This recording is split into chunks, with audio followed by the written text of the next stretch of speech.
तो दोस्तों welcome back to Beats and Backpacks. और आज के इस व्लॉग में हम देखेंगे कि कैसे मैं अपने तबला, जो यानी मेरा एक इंस्ट्रूमेंट है, तो उसकी मैं कैसे मेंटेनेंस करता हूँ और भाई उसे कैसे और लंबे समय के लिए यूज़ करा जा सकता है सिर्फ मेंटेनेंस के द्वारा। आज के इस व्लॉग में हम लोग देखेंगे।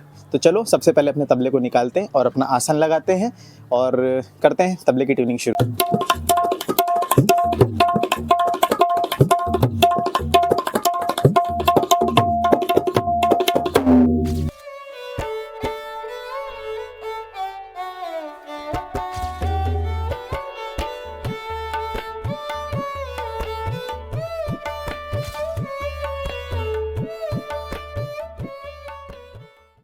तो भाई लोग, आप लोग जैसे देख सकते हो कि इस तबले के अंदर अभी बहुत सारी गंदगी लगी हुई है ऊपर, क्योंकि हाथ से हम लोग इस तबले को बजाते हैं तो पसीना भी आता है और इस पर थोड़ी थोड़ी कहीं ना कहीं डस्ट वगैरह भी जम जाती है। तो अब इसको साफ़ कैसे करते हैं, क्योंकि अब ये खाल का इंस्ट्रूमेंट है तो इसके साफ़ करने के लिए भी एक यूनिक तरीका यूज़ किया जाता है। और वो कौन सा तरीका है मैं बताता हूँ।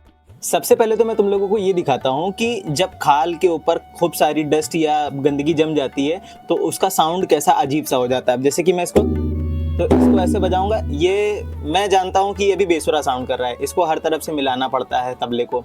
और इसकी एक बार गंदगी ज़रा देखो कि कैसे इसके पूरे के ऊपर पूरी गंदगी लगी हुई है।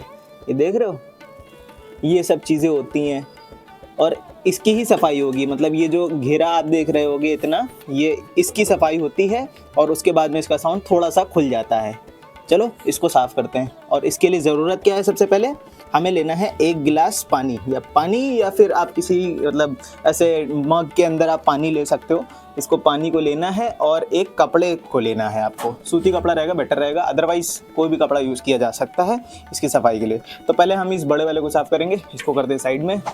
और भाई पानी लेने के बाद सबसे पहले क्या करना है, अपने पास एक ये कपड़ा है, मैं इसको हमेशा अपने पैरों के ऊपर रखता हूँ जब भी जब इसे बजाना होता है परफॉर्मेंस के द्वारा, मतलब परफॉर्मेंस के अंदर, तब इसको जो है मैं अपने पैरों पे रखता हूँ। और इसी का ही आज हम लोग यूज़ करेंगे कि कैसे इसको साफ़ करा जाता है। अभी तो मैंने आप लोगों को गंदगी दिखाई दी है दोनों पे कि कितनी ज़्यादा लगी हुई है। तो चलो इसको साफ़ करते हैं। तो फर्स्ट ऑफ ऑल हम लोगों को करना क्या है कि ये ऐसे एक फिंगर के अंदर यूँ उंगली ले लेनी है और यूँ करके डुबो देना है इसे डुबोने। और बहुत ज़्यादा भिगाना नहीं है। और भाई मैं क्या करता हूँ, जब ऐसे इसको थोड़ा सा हल्का सा नम कर लेता हूँ, बहुत ज़्यादा भिगाना नहीं होता है, इसको गीला नहीं करना होता है। और अपनी एक ऐसे ये वाली फिंगर से ऐसे यूँ करके लगाने के बाद, और जब इसको ये भीग चुका होता है तो इसकी साइड्स के पास सबसे पहले साइड पे ऐसे यूँ करके ये साइड करता हूँ, ऐसे यूँ साफ़ करता हूँ। क्योंकि अब होगा क्या कि बहुत ज़्यादा भिगाने से ये खाल का इंस्ट्रूमेंट है तो खाल फूल जाती है और वो फिर फट जाएगी। इसीलिए बहुत ज़्यादा ध्यान में रख के ये सारी चीज़ें करनी होती हैं और ऐसे ऐसे करके एक बार घुमाना होता है।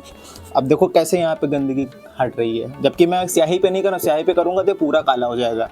इसको मैं कैसे देखो ध्यान से साफ़ कर रहा हूँ, ये देखो। और एक बार जब ये थोड़ा सा कहीं से गंदा हो जाए और ये इसके बाद दूसरा जगह ऐसा करके उंगली पे ले लिया, फिर इसको जो है यूँ करके साफ़ कर दिया।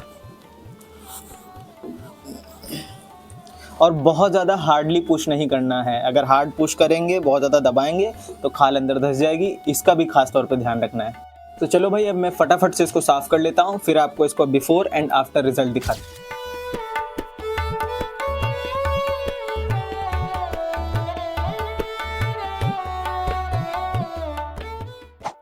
तो भाई चलो मैं तुम्हें इसका बिफोर एंड आफ्टर रिजल्ट दिखाता हूँ कि मैंने इस पे जो मेहनत करी, इसको साफ़ करा है। तो अब ये पहले से ज़्यादा कैसा दिख रहा है, पहले से बुरा दिख रहा था, अब कैसा दिख रहा है चलो देखते हैं। तो ये रहा कुछ इसका फर्स्ट लुक, ये देखो, है ना, एकदम साफ़, कहीं पे कोई गंदगी नहीं। तो ये होता है सफाई का तरीका। और इसका साउंड भी खुल गया है पहले से, क्योंकि डस्ट जमी थी तो साउंड बंद रहा था। अब क्या है, साउंड खुला हुआ तो इसको बजाने में भी और ज़्यादा अच्छा लगेगा।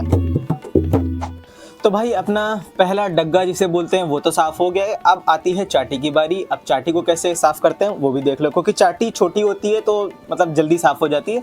फिलहाल मैं आप लोगों को इसको दिखा देता हूँ कि कैसा ये अभी फ़िलहाल के टाइम पे दिख रहा है। इसकी जो देखने की क्षमता है वो बड़ी अजीब सी लग रही है अभी, ये देखो यहाँ पे वाइट वाइट सा जमा हुआ है और ये किनारे पूरे काले हो रखे हैं। इसको साफ करते हैं, जल्दी से आपको इसको साफ करके मिलता है। वैसे भाई इसका जो साफ करने का तरीका है वो एज सिमिलर टू डग्गा ही है, कोई इसमें मतलब ट्रिक के अंदर बदलाव नहीं है। बस खाली एक छोटी सी चीज़ का इसमें और ज़्यादा ध्यान रखना होता है, और वो ये है कि इसके जो कॉर्नर्स हैं, ये वाले जो कॉर्नर्स आप देख रहे होंगे, सिर्फ इतने एरिया को साफ करना होता है और इसके बीच में नहीं। हालांकि ये चीज़ उसमें भी अप्लाई होती है, लेकिन उसमें क्या है कि जगह ज़्यादा है तो मतलब गलती करने के चांसेस कम है, लेकिन इसमें क्या है, इसमें जगह ही नहीं है। तो आप जितना ज़्यादा साफ करते जाओगे तो ये स्याही धीरे धीरे करके छूटती रहेगी और आपको पता भी नहीं चलेगा। आप सोच रहे होगे कि वो जो कालिक लग रही है वो किनारे कॉर्नर्स की कालिक है, लेकिन ऐसा नहीं है। धीरे धीरे करके स्याही भी झड़ रही होती है आपके मतलब साफ करने के दौरान। तो इस चीज़ में बहुत ज़्यादा ध्यान ध्यान रखा जाता है इसको साफ करते वक्त। तो चलो इसको साफ करते हैं और इसका साउंड फिर बाद में सुनेंगे।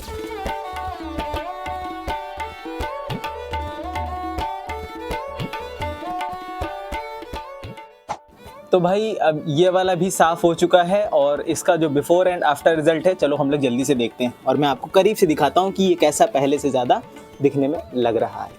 तो ये रहा कुछ इसका रिज़ल्ट, ये देखो, ये देखने में कैसा लग रहा है, एकदम साफ साफ नया, एकदम नया हो गया जैसे लग रहा है ना। तो ये होता है सफाई का तरीका, ये साफ़ करने के बाद तबला कैसा दिखता है।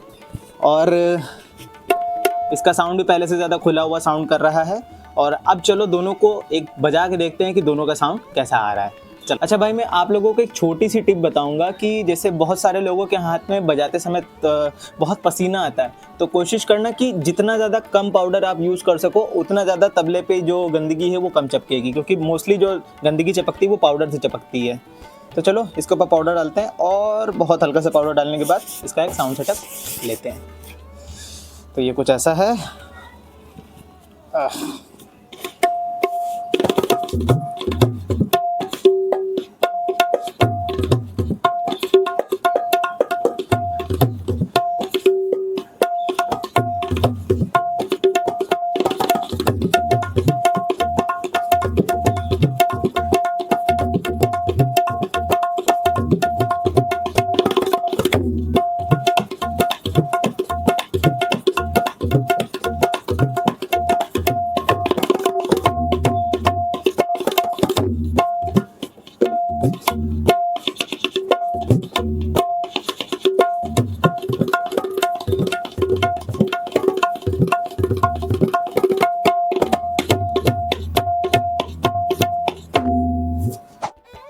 तो गाइज़ ये था कुछ आज का व्लॉग, जहां मैंने आप लोगों को अभी बताया कि मैं अपने तबले को कैसे मेंटेन करता हूं और इसकी लाइफ कैसे लॉन्ग टर्म मतलब बढ़ जाती है इसको साफ़ वगैरह करने से।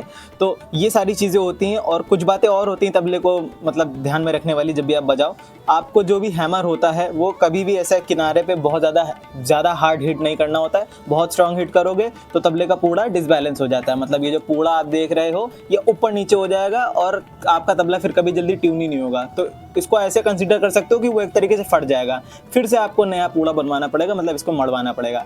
तो ये सारी चीज़ें होती हैं। आई होप आपको ये व्लॉग अच्छा लगा होगा, और अगर आपने ये व्लॉग यहाँ तक देख लिया है तो आपसे एक छोटी सी रिक्वेस्ट है कि आप इस व्लॉग को लाइक करके चैनल को सब्सक्राइब ज़रूर कर लेना, और मिलते हैं आपसे नेक्स्ट व्लॉग में। Thanks for watching.